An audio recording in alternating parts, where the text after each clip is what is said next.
Hi friends, బాగున్నారా? So saris videos చూసుంటారు. So start అయింది కొత్తది స్టార్ట్ అయింది లలితారెడ్డి శారీ స్టైల్స్. ఆ ఛానల్ నేమ్ అన్నమాట. డిస్క్రిప్షన్లో లింక్ కూడా ఇచ్చున్నాను. ఇంట్రెస్ట్ ఉన్న వాళ్ళు చూడండి, కొనాల్సిన అవసరం లేదు, అందరూ చూడండి నా సెలెక్షన్ ఎలా ఉందో చూడండి. ఇకపోతే ఈరోజు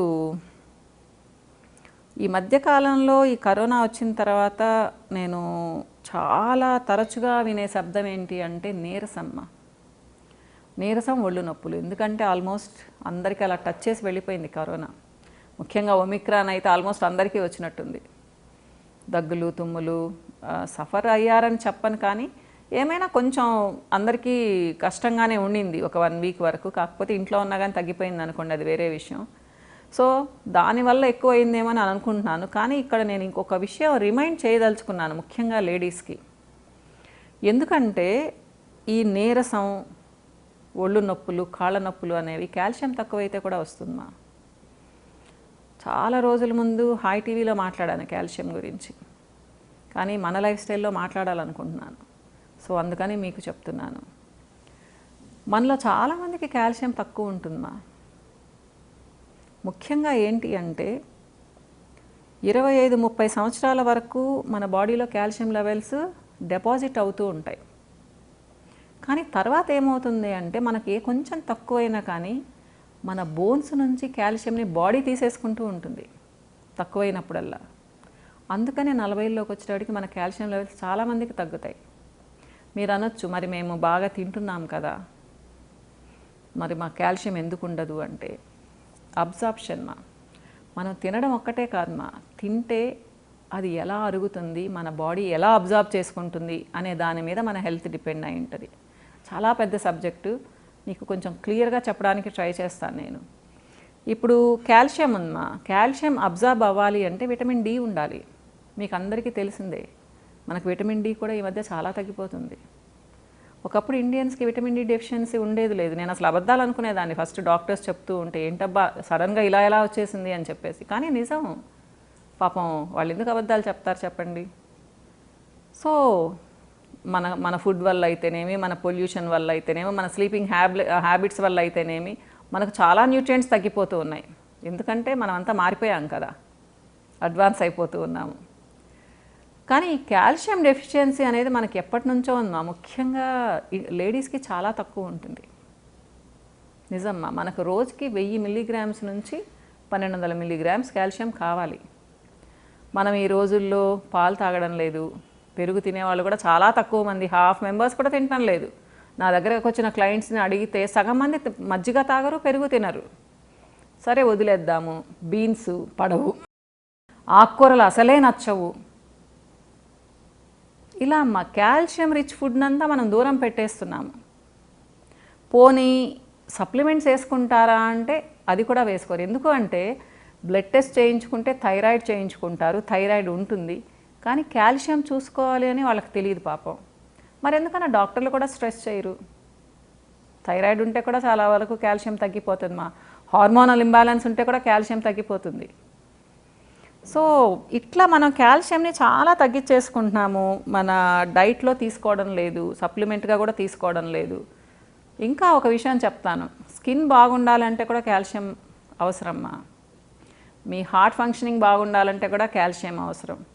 మీ బోన్ స్ట్రెంగ్తీగా ఉండాలి, దంతాలు టీత్ స్ట్రెంగ్తీగా ఉండాలి అంటే కాల్షియం అవసరం. ఆఖరికి మీ హెయిర్ బాగుండాలన్నా కానీ కాల్షియం అవసరం, మీ నెయిల్స్ బాగుండాలన్నా కానీ కాల్షియం అవసరం.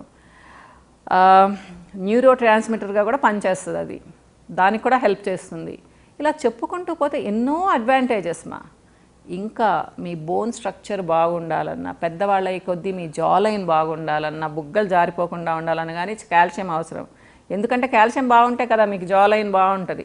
మీకు జాలైన్ తగ్గిపోయింది అనుకోండి, మెల్ట్ అయిపోతూ ఉందంటే, కాల్షియం తగ్గిపోతూ ఉంటే బుగ్గలు ఇలా జారిపోతాయి టక్మని, చూసుకోండి. సో మనకు ఇంత అవసరమైన కాల్షియంని మనం చాలా నెగ్లెక్ట్ చేస్తాం. నేను అందుకనే చెప్తాను, 40 years రాగానే ఒక సప్లిమెంట్ వేసుకోండి అమ్మా అని చెప్పేసి.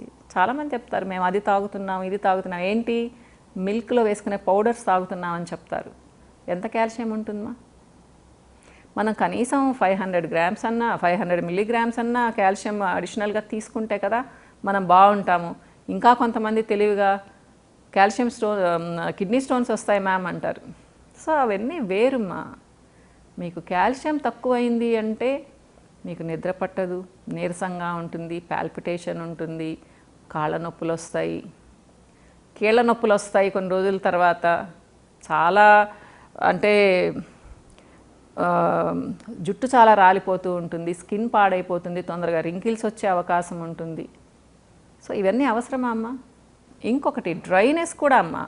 కాల్షియం తక్కువైతే డ్రైనెస్ కూడా వస్తుంది. ఇది కూడా గుర్తుపెట్టుకోండి. సో మనకు హెల్త్ వైజ్, బ్యూటీ వైజ్ ఇంత ఇంపార్టెంట్ మినరల్ని మనం చాలా నెగ్లెక్ట్ చేస్తాము. బ్యూటీ మినరల్ అని చెప్పుకోవచ్చు మా. ఇంకా జింక్ కూడా ఉంది, సెలీనియం కూడా ఉంది, అవి వేరే ఆ తర్వాత చెప్పుకుందాం అవి. సో కాల్షియం మాత్రం చాలా చాలా ఇంపార్టెంట్ మా. మీకు తెలుసు కాల్షియం దేంట్లో ఎక్కువ ఉంటుందని, మిల్క్ అండ్ మిల్క్ ప్రోడక్ట్స్. మీరు ప్రతిరోజు గేదె పాలు కానీ ఆవు పాలు కానీ ఒక 200 to 250 ml తాగారు అంటే మంచి కాల్షియం వస్తుంది. 8 to 9 గ్రామ్స్ కాల్షియం వస్తుంది. నిజమ్మా. అలానే పెరుగు తింటే కూడా ఒక విధంగా చెప్పాలి అంటే ఆవు పాల కంటే గేదె పాలలో కొంచెం ఎక్కువ ఉంటుంది కాల్షియం. అట్లని గేదె పాలే తాగమని చెప్పని, ఇష్టం ఉన్న వాళ్ళు ఆవు పాలు తాగడం కూడా మంచిది, దాని అడ్వాంటేజెస్ దానికి ఉన్నాయి. కానీ ఏదేమైనా కానీ చిన్న గ్లాస్ పాలైనా కానీ లేడీస్ పడుకునే ముందు తాగితే మంచిది గోరువెచ్చగా. ఇకపోతే మిట్ట మధ్యాహ్నం ఎండలో విటమిన్ డి కావాలని కూర్చోకండి మా. 8 to 8:30 లేదా 7:30 to 8 మధ్యలో ఒక 15-20 నిమిషాలు ఉండండి, కొంచెం ఎక్స్పోజ్ అయ్యేటట్టు బాడీని. మనకు తగినంతగా విటమిన్ డి వస్తుంది. అది కూడా చెప్పలేను, అది కూడా సప్లిమెంట్ వేసుకోవాల్సి వస్తుంది. ఎంత కేర్ తీసుకున్నా సప్లిమెంట్స్ వేసుకోవాల్సి వస్తుంది. మా తప్పు లేదు, హెల్తీగా ఉండాలి అంటే సప్లిమెంట్స్ వేసుకోవాలి. సో నేనేం చెప్తాను అంటే ఈ ఆస్టియోపోరోసిస్, ఎముకలు గుల్లబారిపోవడం అనేది కూడా చాలా వరకు దీని మీద డిపెండ్ అయి ఉంటుంది. ఇంత ప్రాబ్లం మనం ఫేస్ చేస్తూ ఉంటే మనం కాల్షియం ఎందుకు సరిగ్గా తీసుకోలేము? సింపుల్గా ఒక 500 mg కాల్షియం ట్యాబ్లెట్ వేసుకోండి, ఒక చిన్న గ్లాస్ పాలు తాగండి, నాన్ వెజ్ తినేవాళ్ళు ఒక ఎగ్ తినండి, తినని వాళ్ళు సోయా తినండి మా, దాంట్లో కూడా కాల్షియం బాగుంటుంది. ఇంకా ఫార్టిఫైడ్ బ్రెడ్ అంటే యాడ్ చేసి ఉంటారు కాల్షియంతో. ఇంకా ధాన్యాలు కొన్ని, ఫ్రూట్స్ కొన్ని మా, విటమిన్ సి ఉండే ఫ్రూట్స్ కూడా తీసుకోండి. కాల్షియం ఈజీగా అబ్జార్బ్ అవుతుంది. మనం ఫ్రూట్స్ సరిగ్గా తీసుకోము, మిల్క్ అండ్ మిల్క్ ప్రోడక్ట్స్ సరిగ్గా తీసుకోము, మన కాల్షియం ఎక్కడి నుంచి వస్తుందమ్మా? కాల్షియం బాగుంటేనే స్ట్రైట్గా ఉంటాము, ఫుల్ హైట్ ఉంటాము, లేకపోతే ష్రింక్ అయిపోతూ ఉంటామమ్మా. నేను హైట్ ఉన్నాను తగ్గిపోయానని చెప్తుంటారు చూడండి, అది కూడా దీనివల్ల. కాబట్టి కాల్షియం సఫిషియెంట్గా ఉంటే మనం 60-70 ఇయర్స్లో కూడా స్ట్రైట్గా ఉంటాము, వంగకుండా ఉంటాము, బోన్స్ అన్నీ స్ట్రాంగ్ ఉంటాయి, మన బాడీ ఫంక్షన్స్ బాగుంటాయి. సో ఇంత మంచి ఎలిమెంట్ని, ఇంత మంచి మినరల్ని మన డైట్లో చేర్చుకోవాలి. త్రూ డైట్ తీసుకోవాలి. ఇయర్లీ వన్స్ ఒకసారి చెక్ చేయించుకొని మనం సప్లిమెంట్గా కూడా తీసుకోవచ్చు తక్కువైతే. సో లాస్ట్ టైం నేను ఒక వీడియో చేశాను హెల్త్ గురించి, హెల్తీగా ఉన్నారని. అప్పుడు ఒక ఆవిడ అడిగారు, మీకేం ప్రాబ్లమ్స్ లేవా, అవి లేవా ఇవి లేవని. నాకు ఉన్నాయమ్మా, చాలానే ఉన్నాయి, కానీ హెల్తీ ఉంటాను. నా కాల్షియం లెవెల్స్ 10 ఉంటుంది, 10 గ్రామ్స్ ఉంటుంది, ఫుల్ ఉంటుంది. సో నా హీమోగ్లోబిన్ లెవెల్స్ 13 to 14 ఉంటాయి. నేను మెయింటైన్ చేస్తాను. 45-50 ఇయర్స్ తర్వాత వస్తాయి మా జబ్బులు వస్తాయి, కానీ మనం వాటిని ఏం పట్టించుకోవాల్సిన అవసరం లేదు. డైట్ కంట్రోల్ చేసుకుంటూ దానికి తగ్గ మెడిసిన్ వేసుకున్నాము అంటే హెల్తీగా యాక్టివ్గా ఉండొచ్చు. నేనేమీ స్పెషల్ ఏం కాదు, నాకు కూడా చాలానే ఉన్నాయి. సో ఇలా అమ్మ, మనం స్ట్రాంగ్గా ఉండాలి అంటే ఉండగలం, ట్రై చేయండి. దాంట్లో ముఖ్యంగా కాల్షియంని చూసుకోండి మా. ఇంకో వీడియోలో ఇంకో మంచి న్యూట్రియంట్తో మీ ముందుకు వస్తాను.